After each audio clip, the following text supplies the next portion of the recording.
This is David Kroodsma with Hub Culture, and we are at the Business for Climate Action 2010. I'm joined by Aimee Christensen, the CEO of Christensen Global, and also one of the organizers, or the organizer, for tonight's event. Aimee, can you tell me more about tonight's event and your involvement?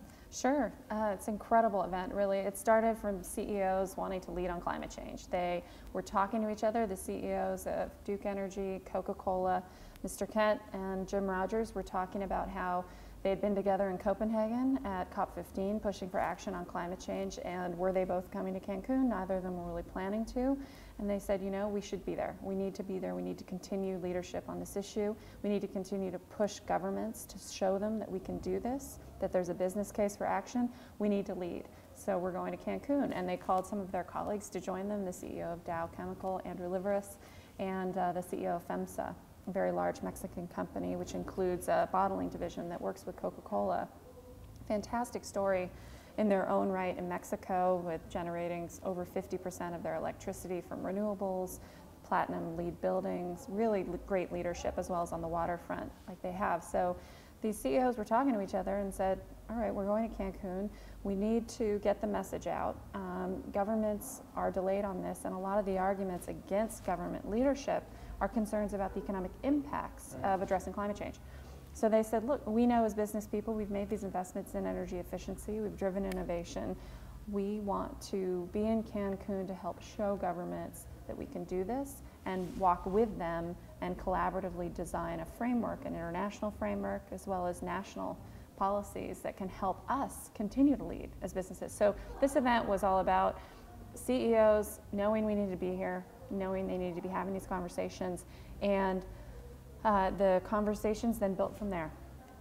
And you're also involved with the World Climate Summit this weekend, which Yes. is coordinating with this event. Yes. That's many more businesses that are coming for that. Yes, this correct? weekend, yeah, it's the first real large business event at COP16. And what was great about this event is the World Climate Summit organized it with the Climate Group, World Business Council for Sustainable Development, UN Global Compact, Green Solutions, which is the event that the Mexican government is hosting next week, and the World Economic Forum Initiative on Climate Change also was supporting this event. So it was all these major players in the business and climate community coming together with these CEOs to talk about the business case and to really show that regardless of expectations after Copenhagen, people were concerned about, could we really get anything done in Cancun?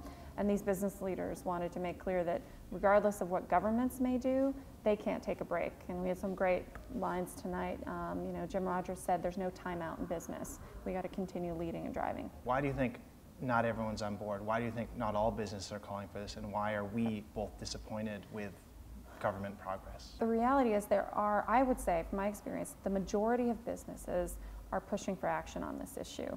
They are consumer-facing businesses, they are investors, they are utilities that I've worked with across the board through things like the We Can Lead campaign that was launched about 1.5 years ago, with the Clean Economy Network and Ceres, together with companies as wide-ranging as Kleiner Perkins, Starbucks, eBay, and larger utilities were involved.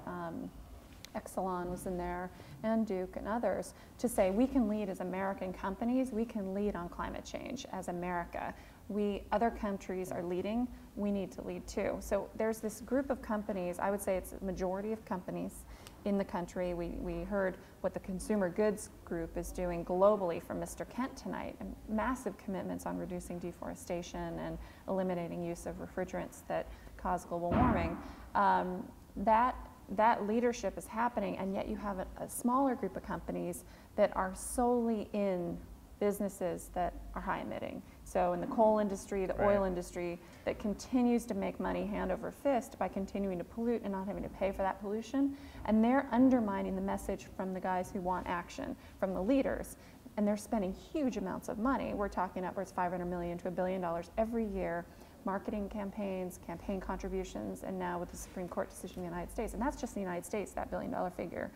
And so when you have that many lobbyists on the Hill and that many campaigns against the other side that's actually a wider swath of the economy, it's very unbalanced. And so there's a perception problem. There's a perception that there's more opposition to action than there actually is. Aimee, I think you have a really interesting perspective being connected to so many businesses here and also having worked in government. What is the most exciting, most promising thing that you see from your work here in organizing these events at COP16? I think it's the courage that I'm seeing. Honestly, these CEOs, after this election in the United States, 3 of those CEOs are Americans, and they're not speaking to the political winds. They're speaking to what they know to be true. They're speaking to the business case for action on climate change, and that's not going to change. They're speaking to the science, and the science is clear and getting worse as far as the impacts of climate change. They are speaking to what they see as true, and they're not putting their finger up and saying, okay, who wants to hear what I have to say?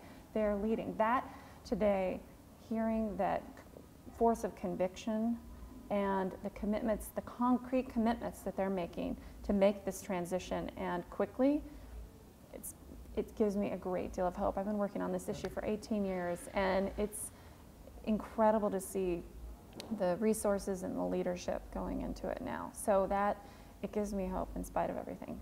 You're here with Aimee Christensen, the CEO of Christensen Global and the organizer of tonight's event, and many others. One of the organizers, but thank you. Thank you so much. It's been a pleasure. Thank you.